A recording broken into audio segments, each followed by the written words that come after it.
పెద్ద కొత్తపల్లి పోలీసులు ఎందుకు చేయాలనుకున్నారండి? కొత్తపల్లి పోలీస్ స్టేషన్ ఏం సార్ అంటే అప్పటికి తీవ్రమైనటువంటి నిర్బంధం స్టార్ట్ అయింది మా మీద. అప్పటికి చాలామంది ఎన్కౌంటర్లో చనిపోయారు.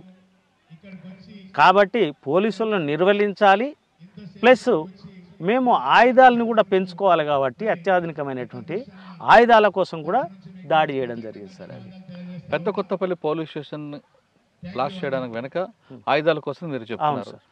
ఆయుధాల కోసం దాడి చేద్దామని ముందు రెక్కి వేశారా? అసలు ఆ రోజు ఏం జరిగిందండి? రిక్కి వేశాం సార్. యాక్చువల్గా మేము అక్కడ ఒక 15 రోజులు అబ్జర్వ్ చేశాం. అక్కడ ఉన్నటువంటి సివిల్ వ్యక్తుల ద్వారా తెలుసుకోవడం, స్వయంగా నేను కూడా వెళ్ళాను. అక్కడ మొత్తం పరిసరాలను మొత్తం రిక్కి చేశాం. ఫస్ట్ రోజు ఫెయిల్ అయినాం సార్. యాక్చువల్గా ట్రాక్టర్తోనే పోయి మేము అటాక్ చేయాలి, కానీ మాకు అంతంత డ్రైవింగే కదా. ఒక ట్రాక్టర్ తీసుకొచ్చి మావాడు చెట్టు ఎక్కించిండు. చెట్టు ఎక్కి కూడా మూలంగా అది తెల్లగా అయిపోయింది. తెల్లగా అయిపోయిన తర్వాత ఇక మనం ట్రాక్టర్ని ఆడనే వదిలేసి ఆ ట్రాక్టర్ ఓనర్కి చెప్పి పలానా దగ్గర ఉంది అని చెప్పేసి మేము మరుసటి రోజు ఇంకా 2 రోజుల తర్వాత మళ్ళీ ప్లాన్ చేసుకోవడం జరిగింది సార్. అది ఫెయిల్ అయిపోయింది. 2 రోజుల బిఫోర్ చేసుకున్నది, తర్వాత 2 రోజులది సక్సెస్ అయింది. ఎలా చేశారండి అది? మేము అందులో మా టీం మెంబర్స్ 28 మెంబర్స్ సార్. అందులో మొత్తము మేము ఫస్ట్ ఏం చేసుకున్నాం సార్ అంటే, ఈడ ఆదిరాల అనే విలేజ్లో ఒక మైక్రోవేవ్ స్టేషన్ ఉంటుంది, దాన్ని కొట్టాలనుకున్నాం. అయితే అది చుట్టూతా ఇనుప చువ్వలతో బందోబస్తుగా ఉంది. ఆ తర్వాత కొల్లాపూర్లో ఒక మైక్రో స్టేషన్ ఉంటుంది, దాన్ని కొట్టాలనుకున్నాం. అది కూడా అట్లే ఉంది. సరే, ఇది బలమైనటువంటి పోలీస్ స్టేషనే, కొత్త ఫోర్స్ ఉంది, కానీ ఈజీగా మనం దీని టార్గెట్ రీచ్ కావచ్చు అని చెప్పేసి దాన్ని పరిగణలోకి తీసుకున్నాం. అప్పటికి పీపుల్స్ వార్ ఉద్యమంలో అది తూర్పు గోదావరిలో 1-2 సంఘటనలు జరిగినాయి పోలీస్ స్టేషన్ మీద అటాక్. కానీ ఈడ త్రిబుల్ సెంట్రీ పెట్టారు, ఆడ సింగిల్ సెంట్రీ. ఈడ వెనక సైడ్ ఒక గార్డు ఉంది, ముంగటి సైడ్ ఒక గార్డు ఉంది, టాప్ పోస్ట్లో కూడా ఉన్నారు. అంటే మావోయిస్ట్ పార్టీ చరిత్రలోనే ఇంతమంది సెంట్రీలు ఉన్నటువంటి పెదకొత్తపల్లిని అటాక్ చేయడం అనేటువంటిది ఆ రోజుల్లో సంచలనమైంది. ఎన్ని గంటలకు స్టార్ట్ అయిందండి? ఎన్ని గంటలకు ఎండ్ అయింది? అది 5 గంటలకు స్టార్ట్ అయింది సార్.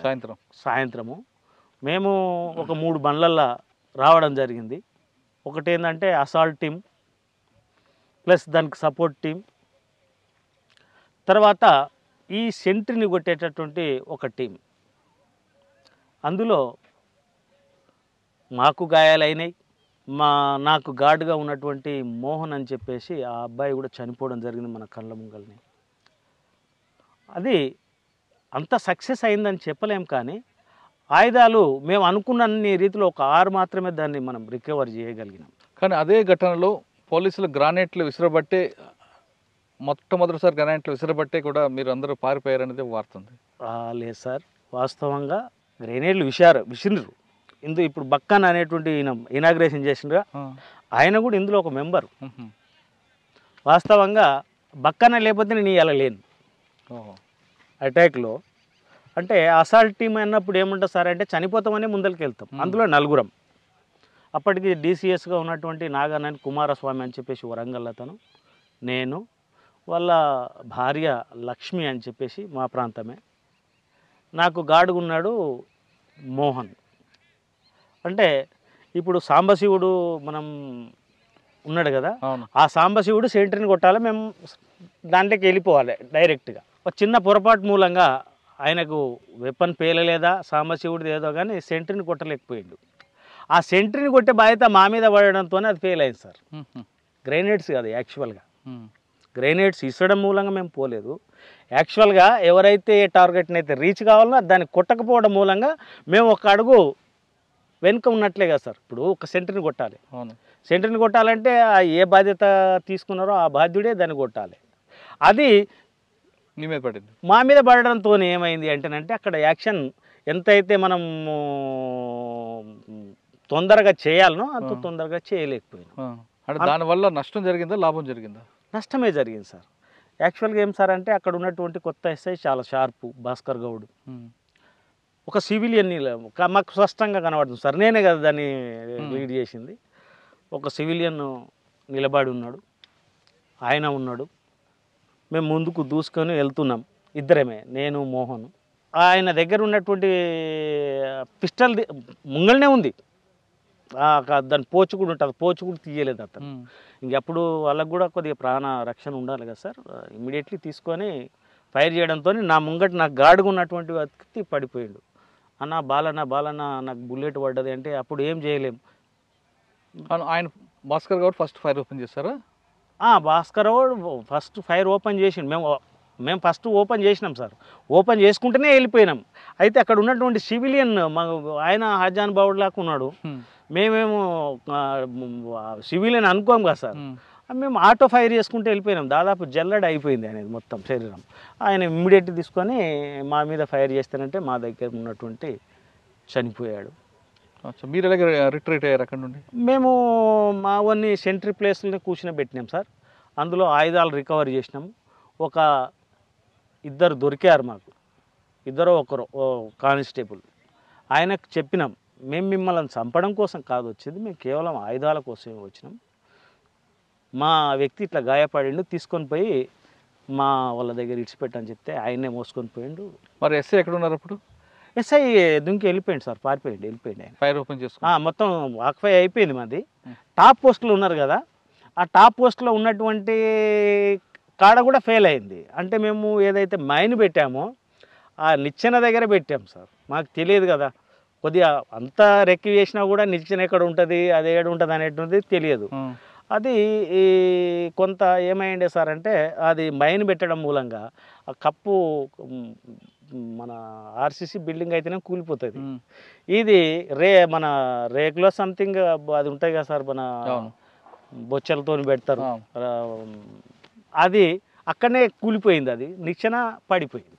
పెద్ద కొత్తపల్లి పోలీస్ స్టేషన్కి మీరు వెళ్ళారు. ఫస్ట్ సాంబశివుడు చిన్న మిస్టేక్, తర్వాత మీ మీద పడింది. అవును సార్. మీరు లోపలికి ఫైర్ చేసుకుని వెళ్ళేసరికి ఎస్ఐ గారి ముందు ఒక సివిలియన్ నిల్చున్నారు.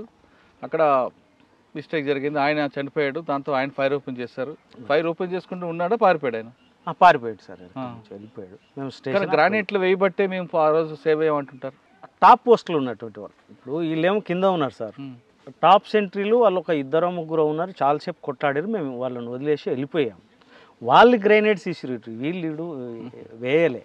కానీ పోలీస్ స్టేషన్లో మీరు పార్టీ ఉండి సెట్లో కూడా మాట్లాడుకున్నారట కదా? అవును, అదే పోయిన వెంటనే మాకు దాని మెకానిజం తెలియదు. కాకపోతే ఆ రేడియో వింటాం కదా, కొద్దిగా గుయ్యి అని సౌండ్ వస్తానంటే సౌండ్ పెంచితే స్పష్టంగా వినపడుతున్నాయి.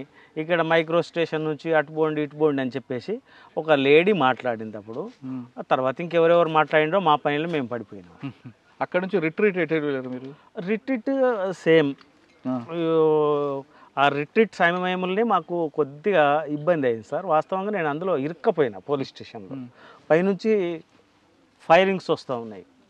అదే ఇప్పుడు నేను మాట్లాడుతూ బక్కన్నది కూడా చెప్పా.